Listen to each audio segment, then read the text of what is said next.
환영하고요. 힘들어. 지금도 왜 이렇게 힘들어? 전 여러분도 1시간 정도 일찍 오거든요. 힘들어 죽겠네. 자, 오늘은 2회차인데요. 이제 지난 시간에는 그 전반적인 영화 사운드 프로덕션의 과정을 한번 쭉 훑어보면서 그 과정에 대해서 조금씩 한번 이해를 해보는 시간을 가졌어요. 이제 오늘은 본격적으로 그 동시녹음 장비의 이해를 해보고 1교시는 이제 조금 또 제가 혼자서 떠들어보고 2교시부터는 이제 저 뒤에 있는 장비들로 실습을 해볼 거예요. 자, 그러면 또 시작을 해보도록 하겠습니다. 자, 2회차 분기상 사실 제가 1회차 때 몇 가지 소개를 해주긴 했지만은 이제 그것보다도 훨씬 실제 현장에는 더 수많은 장비들이 있고 훨씬 더 복잡한 기계들이 있고 그런 것들이 굉장히 많아요. 근데 이번 시간에 사실 여러분들은 거의 대부분 신입생이기도 하고 대부분 이제 학교에서 이제 일을 할 거잖아요. 그렇게 되기 때문에 이제 1인 녹음 시스템을 거의 많이 볼 거기 때문에 그것을 기준으로 마이크 케이블 리포트 딱 이 세 가지에 대해서만 알아보도록 할 거예요. 그리고 이제 두 번째, 조금 어렵겠지만 기계잖아요. 그래서 이제 이 기계에 대한 기본적인 이해가 조금 수반되어야 되기 때문에 좀 이제 좀 이과스럽고 좀 공대스러운 살짝 그런 내용이 많을 수 있어요. 이거 좀 어려운 내용일 수 있는데 제가 최대한 쉽게 설명하려고 좀 어제도 공부를 하고 준비를 했거든요. 근데 여러분들이 사실 이거 듣고 100% 이해를 막 완벽하게 하실 필요는 없습니다. 그냥 부담 갖지 마시고 저런 게 있구나, 대충 뭐 저런 걸 짓거리는구나 이런 정도만 그냥 듣고 마음 편히 가지시면 되겠습니다. 그리고 이따가 2교시부터 이제 실습을 하게 되면은 이제 여러분들이 이거 장비를 집어 던질 거라 생각하는 건 아니지만 아직 이제 조금 처음 만져보는 거기 때문에 미숙해서 자칫하면 이제 고가의 장비가 조금 사고가 나거나 고장 날 수가 있어요. 그런 거에 대해서 잘 주의사항을 해드리고 이제 여러분들한테 이제 안전 요원들을 한 명씩 선배들을 섭외했거든요. 그분들 붙여드리긴 할 건데 그럼에도 불구하고 조심해서 장비를 다뤄주시면 감사하겠습니다. 자, 시작부터 가볼게요. 가장 먼저 마이크를 먼저 보겠습니다. 자, 마이크 기본 여러분 다들 아는 거죠, 마이크. 여러분들이 흔히 가장 잘 알고 있는 마이크 이런 형태 외형 마이크 같은 거죠.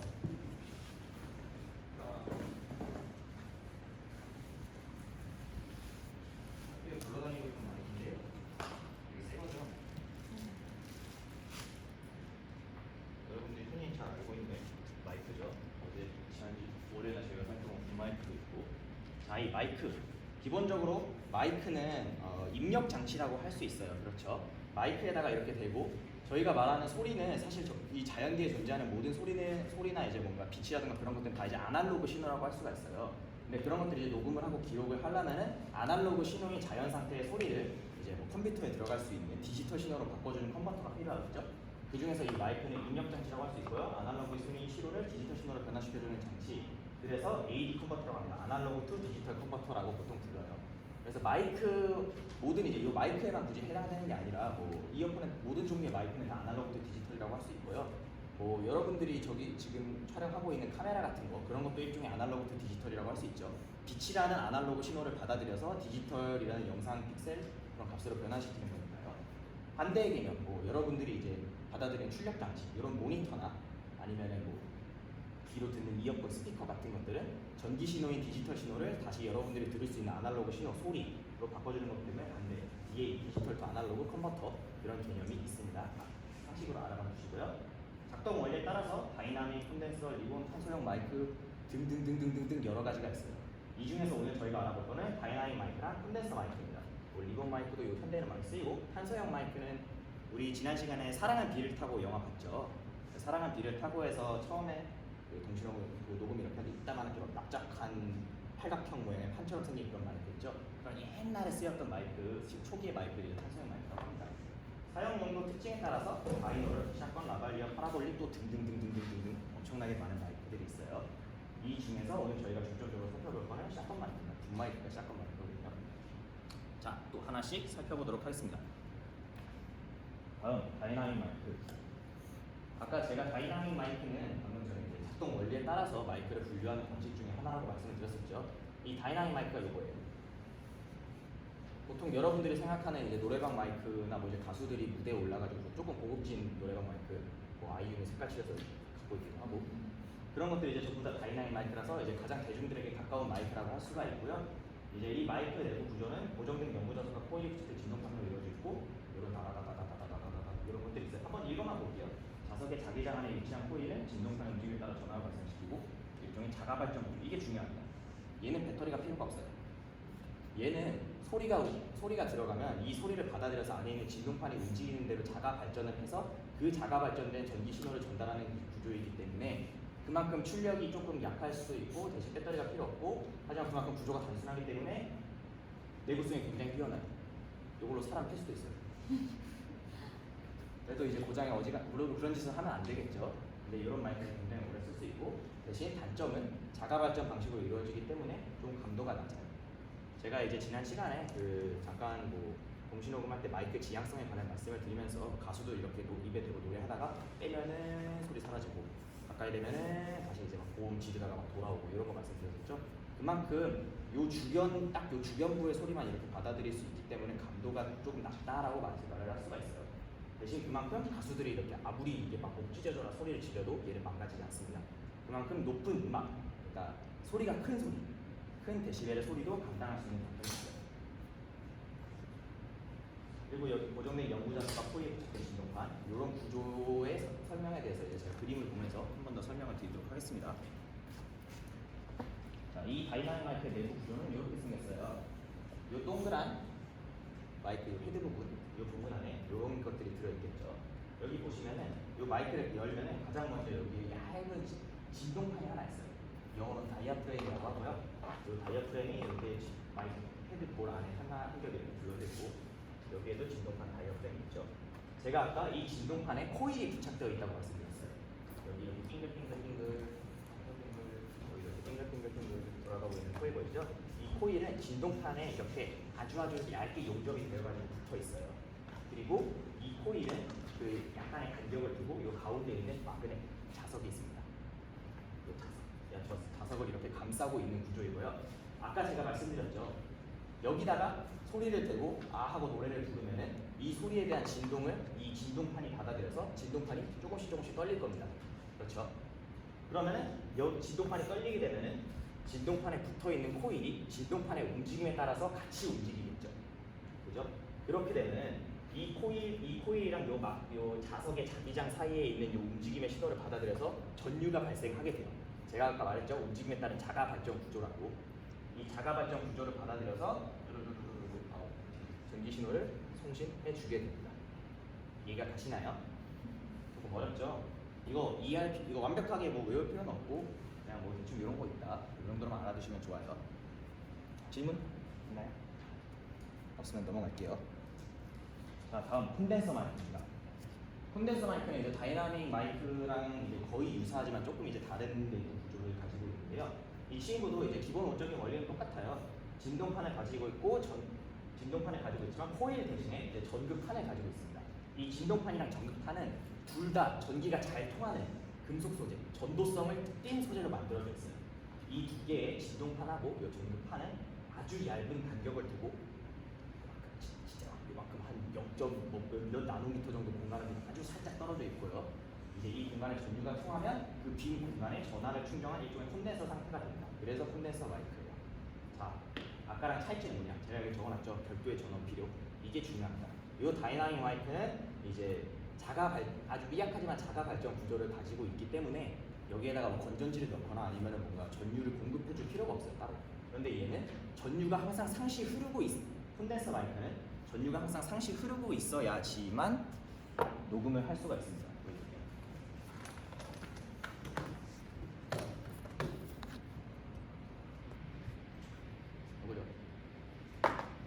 저와 통 안에 들어있는 거랑 이제 똑같은 붐 마이크예요. 샷건 마이크. 자, 요런 이제 콘덴서 마이크를 보시면은 얘는 안 돼요. 얘는 안 되는 것 같은데 요 안에 이제 건전지를 넣을 수 있는 공간이 있어요. 요 나사를 풀고 하면은 그래서 건전지가 들어가는 기종도 있고 아닌 기종도 있는데 요즘에는 마이크 자체에 건전지가 탑재돼서 나오진 않고 마이크를 어차피 사용할 거면 녹음기 연결해야 될 거 아니에요. 녹음기에서 자체적으로 마이크에 전류를 공급해주는 방식을 주로 사용을 합니다. 이것도 조금 이따가 좀 자세히 다룰 거예요. 자, 소리로 인해 진동판이 움직이면 이 진동판과 전원 사이의 거리가 변해 콘덴서의 축전 용량이 변하게 되고 이 용량 변화를 통한 전압차로 소리를 기록한다. 그림 보면서 자세히 설명할게요. 특징, 아까 다이나믹 마이크는 자가 발전 구조이기 때문에 그 생산되는 전기의 양이 미약할 수밖에 없어서 감도가 되게 낮다라고 말씀드렸었죠. 근데 이 콘덴서 마이크는 이 별도의 전원이 필요한 만큼 항상 전기가 통하고 있기 때문에 그만큼 굉장히 민감해요. 그만큼 굉장히 민감해서 감도가 굉장히 높아서 제가 여기서 붐 마이크를 이렇게 지향을 해도 저기 있는 먼 곳의 소리까지 받아들일 수가 있는 겁니다. 그리고 그만큼 민감하기 때문에 이런 노래방 마이크 같은 경우는 이제 사람 목소리만 딱 받아들이지만 넓은 범위의 넓은 그 주파수 영역대의 소리를 고음부터 저음까지 다 골고루 받아들일 수도 있고요. 그만큼 소리의 사실감도 높습니다. 대신 다이나믹 마이크에 비해서 내구성이 많이 낮다는 단점이 있어요. 그만큼 민감하다는 뜻이에요. 그림을 통해서 한 번 더 자세히 살펴볼게요. 자, 콘덴서 마이크의 내부 구조입니다. 이거 까볼 수 있으면 참 좋을 텐데 얘는 통짜로 되어졌네요. 얘도 통짜. 자, 콘덴서 마이크의 내부 구조입니다. 보시면 막대처럼 생겼죠? 그 막대 맨 앞부분을 이렇게 부셔가지고 까보면은 이렇게 되어 있어요.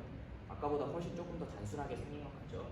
맨 앞에 있는 요 이제 요 회색 판이 진동판이고요.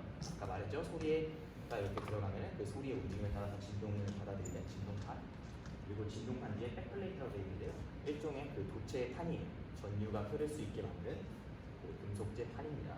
그리고 요 이제 둘 사이에 아까 제가 말씀드렸다시피 큰 공간이 있어요.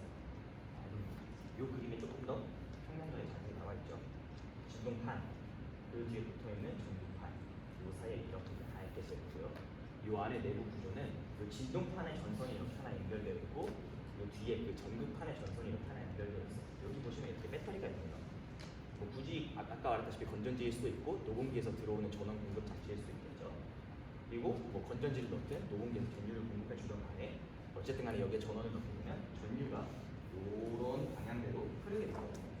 그러면은 여기서 이렇게 전류가 이렇게 들어와서 흐른다고 하면은 요 얇은 공간 사이로 전류가 이렇게 흘러요. 그럼 요 공간 사이는 일종의 마치 번개처럼 일종의 전하를 포함한 공간이 되는 겁니다. 그런 공간을 이제 전기 공학에서 이제 콘덴서 상태라고 해요. 그래서 콘덴서 마이크라고 부르는 거고요. 자, 그러면은 요 사이에 전류가 흐르게 되면 전하가 따다다다다다다 가득 차고 번개처럼 이렇게 일종의 이제 가상의 건전지 같은 상태가 되겠죠. 그리고 여기를 소리가 들어갈 거예요. 소리가 이렇게 들어가면 앞에 진동판이 떨리겠죠. 진동판이 떨리면 어떻게 될까요? 여기 사이에 전기가 충전되어 있는 이 얇은 공간, 이 얇은 공간의 이제 면적이 변할 겁니다.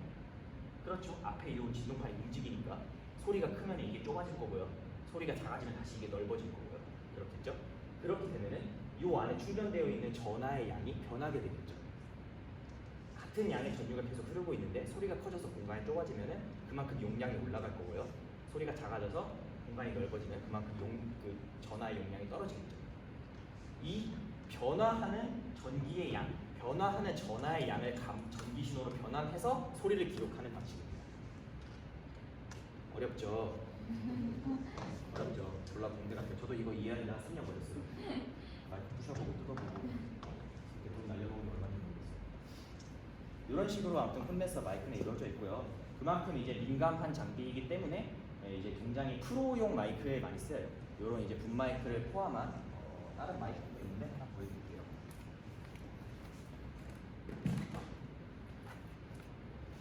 자, 일단 예쁘게 생겼죠. 보이게 번쩍번쩍하죠. 이 마이크도 하나의 콘덴서 마이크의 일종입니다. 작동 원리를 치자면 콘덴서이고요. 사용 용도로 분류하자면은 이제 촬영용 붐 마이크, 이런 샷건 마이크보다는 이제 스튜디오 마이크라고 분류할 수 있겠죠. 왜 지난 시간에 그 ADR, 후시 녹음, 그리고 폴리 작업 같은 이제 스튜디오 녹음에 대해서도 한 번씩 이렇게 설명을 드렸었어요. 그럴 때 사용하는 마이크가 이 마이크입니다. 왜? 뭐 그 유명한 짤 있잖아요. 그 정글의 법칙에서 광희가 이제 지 혼자 정식으로 놓고 마구에다가 양말 갖다가 지 혼자 노력해서 옷 좀 걸어주세요 하는 거 있잖아요. 그런 게 이겁니다. 아시겠죠? 이런 거 스튜디오 마이크.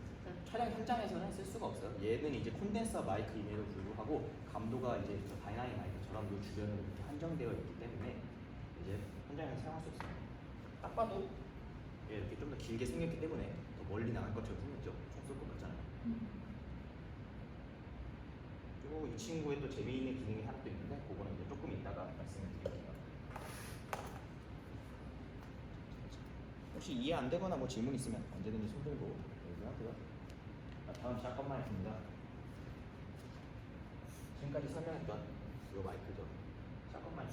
유성룡화 초창기. 지난주에 사람의 비를 타고 해서 봤죠. 보다 먼 거리에서 배우에서 정확히 수긍할 수 있는 마이크가 필요하게 됩니다. 지난주에 사람의 비를 타고 해서 보았듯이 이제 막 그런 마이크가 아닌 걸로 이렇게 녹음하게 되면 배우가 여기다 계속 대고 말해야 되고 불편하잖아요. 그래서 이러한 샷건 마이크가 개발이 되게 됩니다. 왜 샷건 마이크냐면 샷건처럼 생겨서 그래요. 초창기 샷건 마이크 지금은 이렇게 좀 많이 작아지고 기술이 발달돼서 막 요거 한 반 정도 길이 되는 그런 마이크도 많이 나오거든요. 초창기에는 진짜 거대했어요. 거의 한 1m, 60cm에서 1m 정도 되는 마이크를 가지고 녹음을 했다고 해요. 그만큼 기니까 이제 사람이 실제로 이렇게 샷건처럼 들고 다녔겠죠. 그래서 샷건 마이크입니다. 자, 지향성을 가지고 있어 특정 방향 범위에서 들려오는 소리에 집중하여 녹음할 수 있다. 이 지향성이라는 개념이 중요한데요. 뭐 들어본 적이 있는 단어일지는 모르겠어요. 보통 어느 한 방향을 향한다 뭐 이런 거를 지향이라고 하죠. 지난주에 계속 사랑의 비를 타고 언급하게 됐는데 마찬가지로 이제 이 마이크는 이제 지향성을 가지고 있어서 이 앞에 있는 좁은 범위의 소리를 집중적으로 들려준다라는 뜻입니다. 그러니까 그 효과의 측면에서 일종의 카메라의 망원 렌즈. 여러분 망원경으로 이렇게 보면은 먼 거리에 있는 것 좀 이렇게 가깝게 보면서 이렇게 집중해서 볼 수 있잖아요. 그 뭐 당연히 마이크랑 렌즈는 완전 다른 문제지만 그 효과적 측면에서는 비슷하다고 할 수 있겠습니다. 먼 거리에 있는 소리를 가까이 받아들일 수 있고 망원 렌즈도 먼 거리에 있는 것을 가깝게 볼 수 있고 그게 집중할 수 있게 만들어주고. 자, 이 지향성의 개념에 대해서 한 번 더 조금 자세하게 설명을 드릴 건데요. 이 지향성을 이해하고 있으면 조금 뭐 알 수 있을 겁니다. 마이크의 극성 패턴이라고 부르는 그래프예요. 뭔가 얘는 막 좀 하트 같기도 하고 뭐 엉덩이 같기도 하고 뭐 쟤는 좀 뭐가 냐고 오징어 같기도 하고 무슨 같기도 하고 희한하게 생겼죠. 이 두 개가 의미하는 바가 뭐냐 하면 저 하트 모양처럼 생긴 그래프는 이런 일반적인 다이나믹 마이크의 지향성, 극성을 나타낸 그래프이고요. 저 우주선처럼 생긴 거는 이런 샷건 마이크의 지향성, 극성을 나타낸 그래프예요. 물론 절대적인 것은 아니고 이제 대략적인 평균치를 추산한 거기 때문에 마이크 기종마다 그리고 그 용도에 따라서 차이는 있을 수 있겠습니다. 자, 이거에 대해서 설명을 드려볼게요. 자, 여기 글씨가 작아서 잘 보이는지 모르겠는데 0도, 270도, 여기 90도, 그다음 90도, 80도 이렇게 되어 있어요. 0도니까 당연히 마이크의 정면이겠죠. 이 다이나믹 마이크 극성 패턴이기 때문에 마이크가 중심에 들어가면 이런 부분이 있습니다. 감이 올지 모르겠어요. 이렇게 마이크를 정면으로 놓고 보았을 때 이 하트 범위 있죠. 이 하트 범위만큼 소리를 받아들인다 라는 뜻입니다. 그리고 여기에 5데시, 마이너스 5데시벨, 10데시벨, 15데시벨, 20데시벨, 25데시벨 있죠. 같은 양의 소리가 났을 때 이 그래프에서 만나는 점, 요 부분에서는 5데시벨보다 더 큰 소리가 나도 감쇄가 하나도 되지 않아요. 그 소리 그대로의 볼륨이 녹음이 되는데 만약에 여기까지 넘어와서 여기에서 같은 정도의 소리가 나면은 요만큼 감쇄가 된다는 뜻입니다. 더 작게 녹음된다는 뜻이에요. 무슨 말이냐? 이 마이크의 정면, 영도 부분이죠. 영도 부분에서 아 하고 소리를 지르면 그 소리가 하나도 이제 그래프 끝에 있으니까 걸러들이지 않고 그대로 들어가요. 그대로 들어가요. 그런데 옆부분 있죠. 옆부분 여기에다 대고 말하면 아 하고 똑같은 소리를 질러도 조금 요만큼 작게 들어간다라는 뜻입니다. 무슨 말인지 이해가 됩니다. 그러면 당연히 이렇게 돼 있으면 뒤에서 여기다 대고 말을 하면은 안 들어가겠죠. 여기 뒤에는 없으니까. 마찬가지 원리입니다. 이걸 이해하셨다면 이제 이걸 딱 보면 감이 올 거예요. 샷건 마이크죠. 0도, 180도 이쪽이 앞쪽이 될 거예요. 마이크의 앞쪽. 자, 이렇게 됩니다. 이해가 가시나요? 마찬가지로 이 마이크의 숨 범위는 이 전면 쪽이 굉장히 많이 집중되어 있고요. 이 양쪽에 있는 이 포트로 인해서 이제 이 양옆 소리도 어느 정도 받아들일 수 있어요. 그래서 이제 이 마이크는 요 앞에다가 이렇게 대고 조금 멀리 떨어져도 그만큼 이제 소리를 그대로 받아들일 수 있지만 이렇게 양옆에다 대고 말하면 한 요 정도 범위만큼 이렇게 많이 줄어들어서 받아들이고 조금 애매하게 막 이 정도 벗어난다. 그러면 이제 소리가 잘 안 들어오겠죠. 이런 원리입니다. 이해가 되시나요? 자, 이 지향성 극성 그래프를 봤는데요. 이런 스튜디오용 콘덴서 마이크에는 극성 그래프가 이렇게 그려져 있는 경우가 많아요. 가까이 가서 한번 보실게요. 이거 제가 사진을 미리 구해왔으면 좋은데 제가 이제 이 자료를 찾아보다 자꾸 찾아가지고 여기 보시면 이렇게 동그란 모양도 있고 찌그러진 모양도 있고 보이시나요? 자, 여기 보시면 마이크 자체에 이렇게 동그란 모양도 있고 찌그러진 모양도 있고 이렇게 팔자처럼 생긴 이런 모양들도 있죠. 생겨. 이렇게 저 그래프들을 여기 그려져 있는 이 동그란 모양, 뭐 찌그러진 모양, 팔자 모양 이런 것들이 이 그래프를 이제 간략화해서 여기다 그려놓은 겁니다. 왜 여기 그럼 여러 가지 그래프가 그려져 있냐? 이 친구는 전력을 공급하게 되고 녹음을 하게 되면은 요거를 선택할 수가 있어요. 일종의 가변 지향성 마이크인 겁니다. 지향성의 범위를 다르게 해줄 수 있어요. 그래서 이 마이크를 보면은 지금 이렇게 빛에다가 이렇게 비춰보면 여기 가운데 동그란 이 진동판이 실제로 보이거든요. 이 진동판이 앞뒤로 소리를 다 받아들일 수 있고 한쪽 면만 선택해서 소리를 받아들일 수 있습니다. 그래서 가수들이 노래를 할 때 뭐 혼자서 부르는 노래나 솔로곡이나 그러면은 이쪽 면에만 이제 지향성을 부여를 해서 여기다가만 들고 하는데 예를 들면 이제 듀엣곡이에요. 듀엣곡인데 마이크가 하나밖에 없어요. 그럼 둘이 동심을 녹음을 해야 돼요. 그러면은 지향성을 양쪽 양지향성으로 설정을 해서 이렇게 두 사람이 마주보고 같이 노래를 부르는 걸 녹음할 수도 있겠죠. 이런 재미있는 기능을 가진 친구예요. 스튜디오 마이크에는 이런 가변 지향성을 가진 기능을 가진 친구들이 굉장히 많아요. 그렇죠? 자, 케이블 라인입니다. 제가 뭐 집에서 몇 개 가지고 왔는데 이거 아니에요. 이거 아니고 여러분들 저렇게 생긴 거 아마 많이 봤을 거라고 생각해요. 생각죠? 혹시 뭐 여기 계신 분들 중에서 뭐 좀 뭐 기타나 뭐 피아노 같은 악기를 다룰 줄 안다 그런 분 혹시 계시나요? 배워본 적 있다? 성민이 뭐 배웠어? 피아노 배웠어? 혹시 뭐 그랜드 피아노 아니면 뭐 일렉 피아노? 그랜드 피아노. 자, 보통 전자 악기들 같은 경우에 기타 앰프나 그런 데 보면은 이런 라인들이 들어가는 게 굉장히 많아요. 요거죠. 이렇게 가장 이제 흔히 보시는 이런 라인이 있는데 이런 이제 라인들을 이렇게 생긴 케이블을 TRS 케이블이라고 불러요. 보통 이제 사람들은 옵스 라인이라고 많이 부르기도 하는데 이 TRS 케이블이 무슨 의미냐? 팁, 링, 슬리브라는 의미예요. 여기 보시면은 자, 얘가 이렇게 기단 이상 막대처럼 생겼죠. 이 막대 여기 끝부분 이렇게 좀 세모나게 생긴 이 부분을 팁이라고 부르고요. 여기 보시면은 검정색 이렇게 반지를 낀 것처럼 검정색 링이 있습니다. 이 부분을 링이라고 하고요. 그다음에 이 뒷부분 중심 막대 부분 슬리브라고 불러요. 그래서 이 마이크의 구조를 따서 TRS 케이블이라고 부릅니다. 여러 직경의 사이즈가 있지만은 이렇게 가장 흔히 볼 수 있는 이제 이어폰 단자죠. 요즘은 이제 애플이 에어팟을 만들면서 핸드폰에서 사라지고 있는 그런 추세인데 그런 이제 가장 이런 이제 직경 3.5mm TRS 단자라고 하고요. 보통 기타 앰프가 들어가는 이 정도 조금 큰 사이즈 이런 직경의 단자를 6.3mm TRS 단자라고 부릅니다. 자, 그리고 살짝 여담인데 여기 보면은 요 링 있잖아요. 검정색 링. 이게 무슨 역할을 하냐면요. 요 링 하나하나가 소리를 얼마만큼 받아들일 수 있는가를 나타내요. 그래서 가장 일반적인 거는 이제 TRS라고 부르는 라인인데 왜냐하면 요 링이 두 개이기 때문에 반지를 하나 낀 것처럼 보이죠. 그래서 이건 TRS예요. 만약에 여기에 극 하나가 더 추가가 돼서 링이 하나가 더 있어요. 그러면은 반지를 하나 더 낀 것처럼 보이는 거죠. 그럼 TRRS 케이블이 됩니다. 요 마이크가 이렇게 검은 줄이 하나 더 그어져 있는 삼각 단자는 어디서 볼 수 있냐면은 보통 이제 핸드폰에 딸려 나오는 이어폰. 그 이어폰에 보면은 통화할 수 있게 볼륨 조절 장치 앞에 마이크가 탑재되어 있잖아요. 링이 세 개가 달려 있으면 하나는 왼쪽이고 하나는 오른쪽이고 나머지 하나는 그 마이크예요. 재밌죠? 만약에 이 링이 하나밖에 없으면은 이제 왼쪽 오른쪽을 이렇게 통합해서 보내주는 일종의 하나 모노 사운드를 보낼 수 있는 그런 케이블이 되겠죠. 그래서 뭐 이제 스테레오를 지원하는 이제 녹음기에다가 뭐 모노 사운드 케이블을 꽂으면 소리가 하나밖에 안 나오고 그런 경우도 있어요. 그냥 뭐 그런 게 있다. 요담으로 알아두시고요. 자, 다음. XLR 케이블입니다. 이제 그 아까 말씀드렸던 방금 전 그 TRS 케이블을 사실 현장에서는 그렇게 잘 쓰지 않아요. 그런 것들 이제 주로 쓰는 곳은 이제 무대 음향.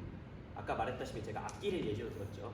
그래서 가수들이 노래할 때 이제 뒤에 있는 이제 뭐 밴드 음향 같은데 앰프에 연결하는 그런 이제 포트에다가 주로 TRS 케이블이 쓰이는 그 영화 촬영 현장 같은 좀 거칠고 움직임이 많은 곳들은 잘 쓰이지 않아요. 왜 그러냐? 그 TRS 케이블은 잘 빠져.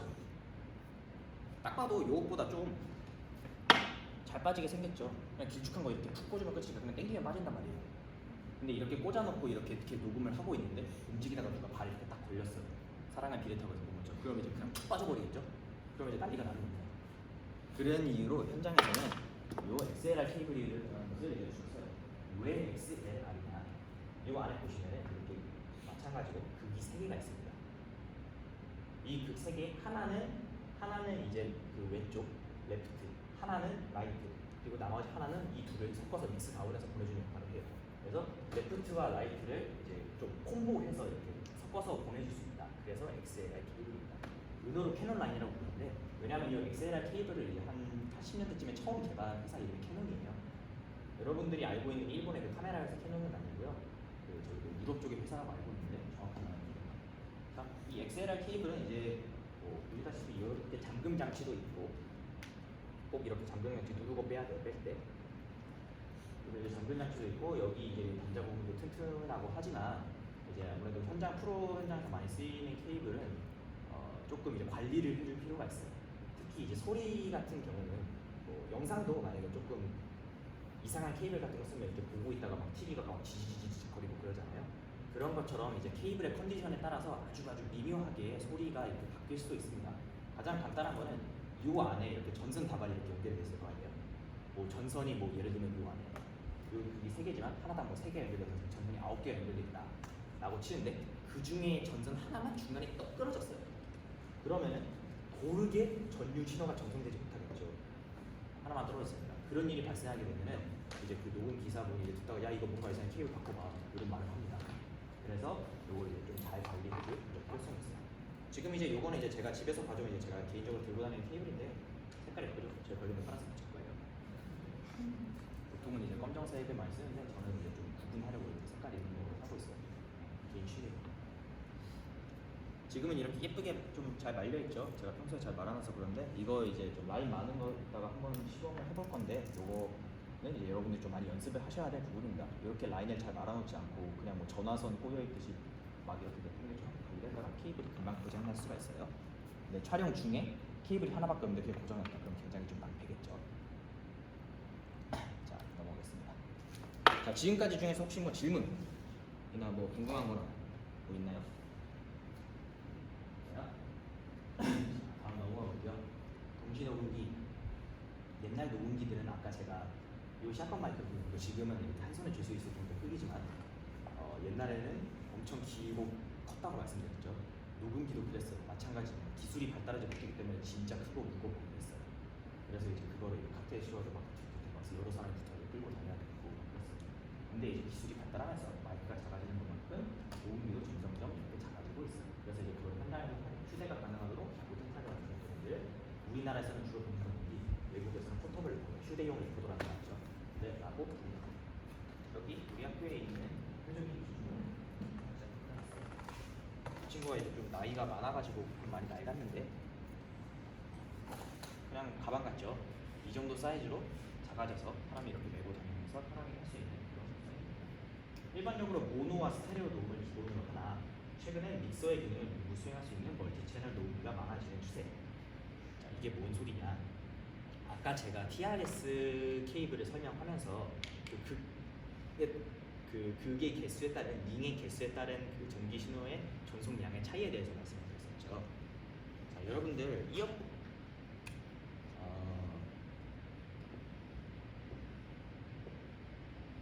얼굴이에요, 귀에요. 헤드폰을 이렇게 씁니다. 그러면은 레프트와 라이트가 당연히 있겠죠. 맞습니다. 뭐 레프트, 라이트 뭐 쓰는 사람 기준에서 레프트, 라이트라고 칩시다. 그러면은 요 레프트와 라이트로 전송되는 이제 대부분의 음악들이죠. 보통 헤드폰이나 이어폰 끼고 음악들 듣잖아요. 그런 것들은 이제 그 왼쪽 오른쪽으로 나눠져 있기 때문에 보통 스테레오 사운드라고 부릅니다. 무슨 뜻이냐라고 하면은 이 음악 파일이 뭐 하나의 mp3 파일이 있다라고 한다면 사실 이 하나의 mp3 파일 안에는 두 개의 큰 파형으로 이루어져 있어요. 하나가 레프트, 하나가 라이트입니다. 이 두 개가 합쳐져서 하나의 스테레오 사운드 트랙이 되는 거예요. 모노다. 그러면 여기 하나밖에 없는 거겠죠. 멀티 채널이다. 이게 많아지면 많아질수록 표현할 수 있는 소리의 정보량이 더 많아지고 레프트, 라이트뿐만이 아니라 지난주에 이제 그래비티 볼 때처럼 사방으로 돌아다니는 서라운드 시스템의 사운드를 구현할 수 있을 겁니다. 그런 맥락이에요. 그냥 알아두시고요. 이 동시녹음기를 만드는 회사에도 굉장히 여러 가지가 있어요. 이걸 이제 만드는 회사는 이제 타스캠이라는 회사고, 뭐 일본의 준, 유럽에서 이런 제조사가 있는데요. 여러분들이 이제 오늘 다뤄볼 거는 주 타스캠이라는 기종입니다. 거의 이제 동시녹음기에 살짝 옷으로 비교하자면 유니클로 같은 경우 그런 브랜드. 이제 굉장히 싸고 그만큼 많이 보급되고 사용하기 편리하지만 대신 그만큼 좀뭐 가격이 싼 데는 이유가 있겠죠. 그만큼 급은 낮은 녹음이라고 할 수 있겠습니다. 자, 이제부터 조금 어려운 얘기를 할 거예요. 근데 이제부터 하는 조금 어려운 얘기가 사실 오늘 이 이론 강의의 핵심입니다. 자, 먼저 레코딩의 과정. 아까 마이크의 원리에 대해서 제가 설명을 드렸는데 대충 레코딩의 원리를 이렇게 보자면 이렇습니다. 이거 몰라도 돼요. 저도 몰라요. 저 사실 아직까지 공부 중이긴 한데 완벽하게 무슨 말인지는 정확하게 이해를 못하고 있어요. 대략적으로 설명해 드릴 수 있지만 그러자면 진짜 한도 끝도 없고 오늘도 3시간 다 써야 하기 때문에 적당히 이런 게 있다라고만 알아두시고 넘어가도록 하겠습니다. 오늘 저희가 바라볼 거는 이 중에서 저 가운데 두 번째 줄에 있는 과정, 샘플 앤 홀드 과정에 대해서만 한번 알아보도록 할 거예요. 자, 그 전에 주파수의 개념에 대해서 먼저 알아봐야 되는데요. 주파수라는 단어는 아마 대부분 많이 들어보셨죠. 라디오 만들 때 라디오 주파수 맞추고 거기에 맞춰가지고 방송 나오고 그런 거 하죠. 거기에만 이제 뭐 라디오 96.1 몇 메가헤르츠 이런 식으로 채널하잖아요. 그게 주파수인데요. 실제 주파수가 가지는 의미는 진동, 소리의 진동이 완전한 위아래 움직임을 거치면 한 주기가 완성되는데 1초당 진동의 주기가 몇 번 반복되는지를 주파수라고 한다. 무슨 말인지 하나도 모르겠죠. 다시 그림을 그리면서 설명해야 되고요.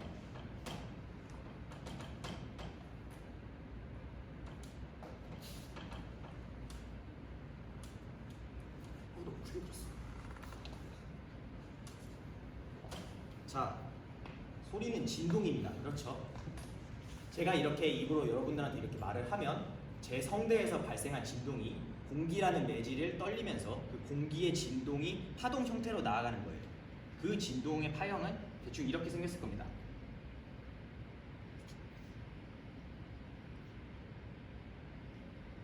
이런 거 많이 보셨을 거예요. 뭐 진동은 모든 것에서 발생할 수 있죠. 왜 그 뭐 헬스 기구 중에 뭐라 그러지? 막 이렇게 끈이 이렇게 달리는 거, 이렇게 되면 이런 모양으로 막 나가잖아요. 그것도 하나의 진동이죠.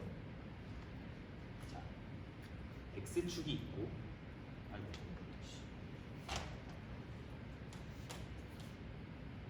자, 가운데 X축이 있고 Y축이 있을 겁니다. 진동을 그래프로 표현했을 때. 요거는 당연히 시간이겠죠. X축은 시간입니다. 요 Y축은 일종의 음압이라고 불러요. 음압이 뭐냐? 간단하게 말하자면 소리의 크기입니다. 왜 막 이런 식으로 막 많이 나오잖아요. 근데 소리가 크면은 이렇게 나오고 소리가 작으면 이렇게 나오죠. 여기 이렇게 높이 올라가서 소리가 크다는 뜻입니다. 음압이에요. 전문 용어는 음압이라고 부릅니다. 자, 이 주기에 대해서 설명을 드릴게요. 비단 소리뿐만 아니라 모든 진동을 통해서 그 전달되는 모든 진동에 해당되는 얘기입니다. 자, 주기가 뭐냐? 완전한 위아래 움직임을 한번 거치면 하나의 주기가 완성됩니다. 완전한 위아래 움직임입니다. 자, 이렇게 파동을 이렇게 그리게 되면은 가장 이제 이게 높게 올라가는 최고 지점이 있을 거예요. 그 최고 지점 여기가 되겠죠. 최고점. 그리고 한 번 위로 올라간 파동은 다시 밑으로 내려가게 되겠죠. 다시 밑으로 내려가게 돼서 가장 낮은 지점 최저점을 찍게 됩니다. 한 번 위로 올라갔다가 한 번 내려갔어요. 제가 완전한 위아래 움직임이라고 했죠. 완전한 위아래 움직임 한번 거치려면 한 번 다시 올라가야겠죠. 한 번 다시 올라가서 다시 여기 최고점을 찍습니다. 그러면 첫 번째 최고점, 여기서부터 두 번째 최고점, 이 한 번의 움직임을 하나의 주기라고 그래요. 이거를 착각하는 분들이 많으신데, 그래서 한 주기를 표현할 때는 이 최고점 혹은 최저점, 빨간색, 요만큼도 하나의 주기가 될 수 있겠죠. 그죠? 완전한 위아래 움직임을 이렇게 한 번 왕복했으니까요. 한 번 왔다 갔다 왕복했으니까요. 그런데 요거는 주기가 아닙니다. 그림을 부분적으로 그려볼게요. 자, 이거 주기예요. 그죠?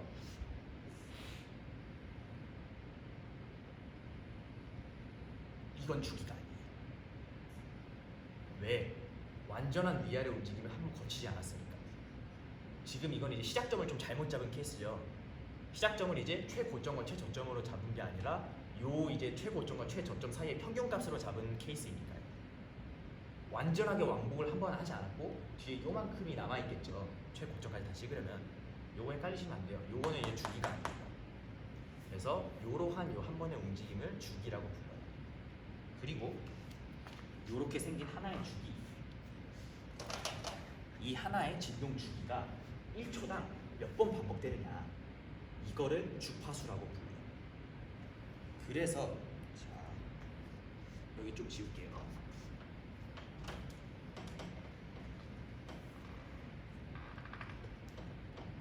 자, 아까 제가 요 그림 그리면서 소리가 클수록 이렇게 커진다라고 그랬죠. 자, 진동 주 이거 설명할게요. 진동 주기가 초당 50회라면 소리에서는 헤르츠라는 단위를 씁니다. 50회라면 50헤르츠라는 단어를 쓰고요. 1000헤르츠는 1kHz라는 단위를 씁니다. 뭐 여러분이 메가바이트, 기가바이트 쓰는 거 그런 거랑 비슷한 개념이니까. 이거 설명할게요. 주파수가 낮을수록 저음이고 높을수록 고음이 된다. 이게 무슨 말이냐?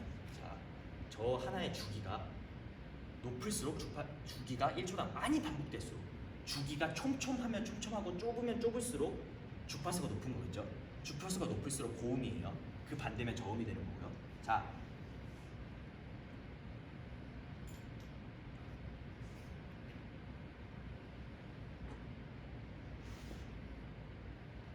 같은 시간이라고 가정을 했을 때, 두 개의 x축이 같은 시간이라고 가정을 했을 때 어느 게 주파수가 높은 걸까요? 1번, 그죠? 이게 더 촘촘하죠? 주기가 요 같은 시간 동안 얘는 뭐 딱 한 번 반복되는데 얘는 지금 하나, 둘, 세 번 반복되고 있죠? 그러면 둘 중 어느 게 더 고음일까요? 그죠? 주파수가 높은 소리일수록 고음입니다. 무슨 말씀이신지 다들 이해가 가시나요? 그래서 고음일수록 이제 좀 크게 그려보면은 이런 식으로 표현이 될 거고, 저음일수록 이런 식으로 표현이 될 겁니다. 이 정도 모양, 요렇게 그래서 대충 이제 음향하는 사람들은 이런 모양만 보고도 대충 무슨 소리인가, 이런 어느 정도의 피치를 가지고 있는 소리다, 이런 식으로 감을 잡을 수가 있어요. 요거 이렇게 그냥 대충 뭐 이런 거 있다라고 한번 알아보시고요. 자, 이 주파수의 개념을 통해서 이 녹음기에다 기록되는 과정을 또 한 번 더 설명할 거예요. 뭔가 좀 어렵다, 그죠? 미안해. 사실 이런 내용 사실 너무 많이 하면 조금 흥미를 잃을 것 같아서 안 할까 고민도 많이 하기는 했는데, 도저히 뭔가 좀 장비를 설명하면서 필수적인 거는 이제 설명하지 않고 넘어갈 수가 없어가지고 넣어봤습니다. 그냥 가볍게 들어주세요. 자, 샘플레이트, 아날로그 신호의 소리를 디지털로 변환하는 과정. 아까 제가 말씀드렸죠. 자연 그 상태, 제가 지금 말하는 목소리, 이 파동은 아날로그 신호입니다. 이 아날로그 신호의 소리는 이 마이크를 통해서 녹음기로 들어가서 전기 신호, 디지털 신호로 이루어지고요. 이 변환하는 과정을 샘플링이라고 하는데, 1초당 기록되는 샘플의 양을 가리키는 단위가 샘플레이트예요. 샘플 비율이라는 뜻이죠. 한국말로 샘플 비라는 말을 쓰시는 엔지니어 분들 많이 계십니다. 자, 이건 또 무슨 소리냐? 아, 이번엔 내가 그림을 가져왔구나. 그림을 보면서 설명을 해볼게요. 자, 제가 지금 여기가 칠판에 신나게 그렸던 그림이 여기 하나 있죠. 이 부드러운 곡선의 파형은 아날로그 소리입니다. 그렇죠? 이 아날로그 파형의 소리를 디지털로 변환하면은, 간단히 말해서 샘플링을 거치면 이런 모양입니다. 왜 이렇게 되느냐? 여러분 뭐 아실지는 모르겠는데, 모든 디지털 전기 신호, 컴퓨터나 뭐 이런 기기에 들어가는 모든 전기 신호는 0과 1의 이진법으로 이루어져 있어요. 이 정도는 뭐 이제 뭐 고등학교 과정에서 그런 데서 배워서 알고 계시죠? 0과 1의 이진법.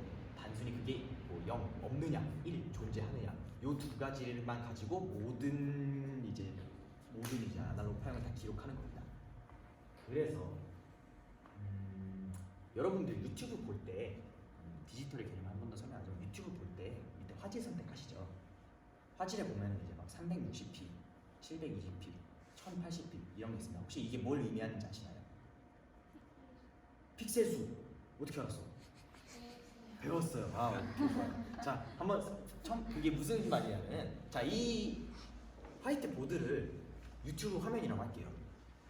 720p, 1080 그리고 이 유튜브 화면은 모든 모니터는 픽셀이라는 아주 작은 점으로 이루어져 있습니다. 요거를 하자면 뭐 이런 식으로 픽셀들이 이렇게 가득 차서 모니터를 이루는 거예요. 그죠? 요 픽셀은 그리고 실제로 우리 눈에 보이지 않을 만큼 작고요. 그리고 그 영상 파일마다 요 픽셀의 개수가 다를 겁니다. 그리고 요 픽셀 하나당 RGB라는 이제 세 가지의 색깔을 표현할 수 있는데요. 그 세 가지의 픽셀 조합으로 모든 색깔을 표현하는 거예요. 미술에서의 점묘화랑 같은 의미입니다. 점묘화는 각각 다른 색깔의 점을 이렇게 다다다다다 이렇게 찍어가지고 명암도 표현하고 여러 개를 하잖아요. 그런 식으로 픽셀로 화면을 표현하는데요. 아까 말했던 720p, 1080p라는 게 무슨 의미냐? 요 화면의 세로 부분에 픽셀이 몇 개 들어가느냐를 의미한 거예요. 당연히 이 픽셀의 개수가 많아지면 많아질수록 표현할 수 있는 정보량이 많아지기 때문에 화질이 좋아지겠죠. 마찬가지입니다. 이것도 지금 이 아날로그 형태의 파형을 이렇게 그 픽셀처럼 몇 가지 단계로 나눈 거예요. 그죠? 그리고 요 이제 각 픽셀마다 이제 여기에서는 이제 하나의 샘플이겠죠. 요 하나의 샘플당 요 값이 이렇게 기록이 되고 있는 거고요. 그죠? 그러면 아까 제가 저 픽셀 수가 많아질수록 720p보다 1080p가 많으니까 화질이 좋다고 말씀드렸어요. 마찬가지로 요 나누는 거 있죠. 요 나누는 거를 촘촘하게 나누면 나눌수록 요 그래프 모양이 점점 더 원본에 가까워지겠죠. 음질이 좋아진다는 뜻입니다. 밑에 그림 보실게요. 자, 밑에 그림 보시면 44kHz, 그다음에 저기는 96kHz하고 되어 있어요. 여기는 이렇게 딱딱딱딱딱 이렇게 나눠져 있고 이렇게 계단식으로 되어 있는데 96kHz로 가서 요 밑에 나누는 게 훨씬 이렇게 촘촘해지니까 그래프의 모양이 요 디지털 그래프 모양이 훨씬 더 이렇게 완만해졌죠. 요런 의미입니다. 이해가 가시나요? 이해 못해도 괜찮아요. 대충 이런 게 있습니다. 자, 샘플레이트로 다시 돌아가자면 48kHz의 샘플레이트라면 1초당 48개의 샘플로 기록한다는 의미입니다. 요 X축 요만큼을 1초라고 했을 때 요 안에 이제 1초를 48단계로 쪼개가지고 기록한다는 의미겠죠. 촬영할 때도 똑같아요. 프레임이라는 의미가 있죠. 동영상 찍을 때는 이제 필름 같은 게 다다다다다 돌아가면서 사진을 빠바바바바박 찍고 그 사진을 빠르게 다다다다다 돌리면 동영상이 되는 거잖아요. 보통 영화 같은 경우에는 그 사진을 1초에 24장 찍어요. 24프레임 퍼 세컨드라고 하죠. 그래서 이제 그거 같은 의미로 1초당 24장의 사진을 카메라가 찍는 것처럼 녹음기는 1초당 48kHz 샘플레이트로 지정을 했다. 그러면 1초당 48번 소리를 받아들이는 겁니다.